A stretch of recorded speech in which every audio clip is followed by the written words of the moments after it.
Level 1. The first favor. The envelope is already on the table when you sit down. No one points to it, no one explains it. The conversation continues like it isn't there. Zoning permits, infrastructure delays, budget reallocations. Words that sound clean, official, necessary. But your eyes keep drifting back. You'll need support if you want the seat, the man across from you says. You don't ask what kind of support. You already know. The envelope slides an inch closer. There's a moment where everything is still simple, where your name still means something, where your future hasn't been decided yet. Then you take it. You don't open it here. You wait until you're alone. $12,000. Cash. No paperwork, no trail.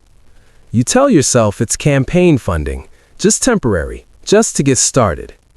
It isn't. Level 2. The quiet alignment. The calls start immediately. Not aggressive, not demanding, just present. You remember the development project on East River, a voice asks. You do. Delay the vote. No threats, no pressure, just expectation. You hesitate for a second longer than necessary. Then you make the call. Postpone it, you tell the committee. We need further review. No one questions you, because at this level, authority is still assumed. The payment comes 2 days later, $25,000, transferred through 3 accounts before it reaches you. Cleaner, more efficient. You tell yourself it's harmless. No one is hurt. Just timing adjustments, just influence. That difference matters, for now. Level 3. The first trade. The meeting is shorter this time. No small talk, just terms. You support our candidate in the council vote, they say. We secure your committee position. You don't ask how. You don't need to, because you've already seen how votes shift, how alliances form overnight, how opposition disappears quietly. You agree. The vote passes, not narrowly, decisively. You're promoted within a week. Budget oversight, real influence. And that's when you understand the first rule. Power isn't given, it's exchanged. You start keeping track. Who owes you? Who you owe? Who can be moved? Who can't? The system becomes clearer. It isn't chaos, it's structure, and you're inside it now. Level 4. The operator. Your schedule changes. Meetings that don't appear on calendars, calls that aren't logged, decisions that aren't documented. You don't just respond anymore. You shape outcomes. A contract worth $8.4 million needs approval. You don't block it. You adjust it. Shift the requirements. Change the criteria. Ensure the right company qualifies. They win. You receive 3%. $252,000. Split across 5 channels. None of them connect to you. You don't even check the total anymore. You check the process. Because that's what matters now. Consistency, reliability, predictability. Other politicians start coming to you. How do you get things done? They ask. You don't answer directly. You don't need to. They watch. They learn. Some try to copy. Most fail.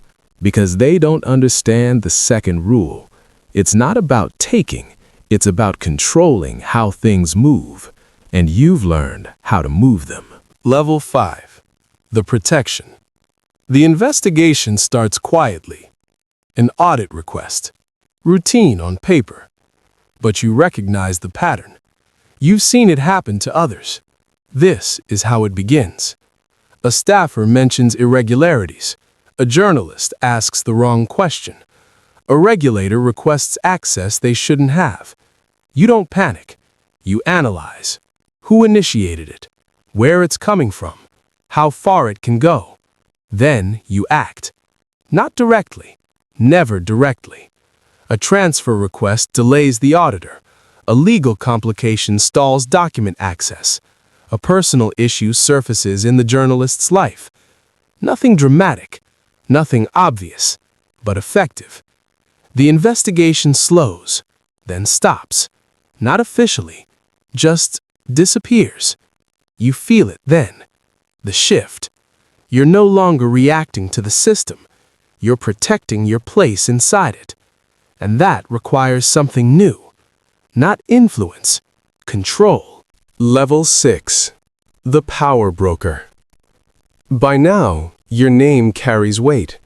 Not publicly, privately. Deals don't happen without your awareness. Votes don't move without your involvement. You don't ask for loyalty. You measure it. Who shows up when needed? Who hesitates? Who asks questions they shouldn't? You start building your own network. 3 council members, 2 regulators, 1 media contact. Each one placed carefully, each one useful. You distribute opportunities, contracts, positions, protection. In return, you receive something more valuable than money: leverage. A developer wants fast approval. You make it happen. A competitor wants them blocked. You make that happen too. You're not choosing sides. You're managing outcomes. Income becomes secondary. Some weeks bring in $60,000. Some bring more. But the real value is in control, because control doesn't disappear. Money does.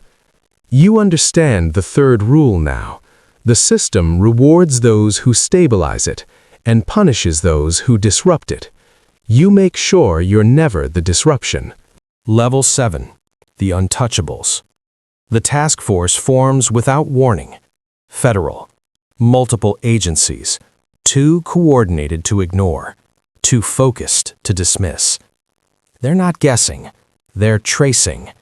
Patterns. Connections. Decisions that shouldn't link, but do. You review everything. Every deal. Every vote. Every name. Looking for the weakness. And you find it. Not below you. Beside you. Another power broker. Someone who built their own network. Someone who made a mistake. You don't confront them. You don't warn them. You adjust the system. Information shifts. Focus redirects. The investigation tightens around them instead of you. Within 3 months, they're exposed. Within 6, they're gone. Charged. Public. Finished. The task force declares success. Case closed. You remain untouched. Not because you're invisible, because you're more valuable. That's when it settles in completely. There is no loyalty, only balance. As long as removing you creates more instability than leaving you in place, you survive. But that equation can change, and you know it. Level 8. The System. You don't campaign anymore. You don't debate. You don't even appear unless necessary. Your influence exists in silence. Decisions happen before meetings begin. Outcomes are set before discussions start. You don't control everything. You control enough. Enough to maintain balance. Too much control creates resistance. Too little creates chaos. You stay in the middle. Carefully. Constantly. Your network runs itself now. Layers beneath layers. No single point of failure. No direct connections. No clear structure. Just movement. You spend your time watching, adjusting, waiting. Because that's the role now. Not growth. Maintenance. You have wealth. Properties across 3 countries. Accounts that don't carry your name. Access to more money than you could ever need. But none of it matters, because you can't leave. Not really. Absence creates questions. Questions create attention. And attention is the only thing that can end you. You trust no one, not even those you built, especially them, because they follow the same path you did, the same logic, the same rules, and eventually, one of them gets it right. You notice it early, a new politician, careful, observant, not loud, not ambitious in obvious ways. They delay decisions instead of forcing them. They watch more than they speak. They're learning. You don't stop them. You can't. Because this is the final rule. The system replaces itself. You sit in silence one night, reviewing movement across your network. Budgets shifting. Votes aligning. Names appearing. And then you see it. A small anomaly. A delay that wasn't ordered. A connection that wasn't approved. You recognize it instantly, because you've done it before. You don't act. You watch, because you already know how this ends. Somewhere, in a small office, a new politician is sitting across from a man they don't fully understand. There's an envelope on the table. Thick. Unmarked. Waiting. They think it's just a favor, just a beginning. They're wrong. Because once they take it, they don't enter the system. They become part of it, and it never lets them go.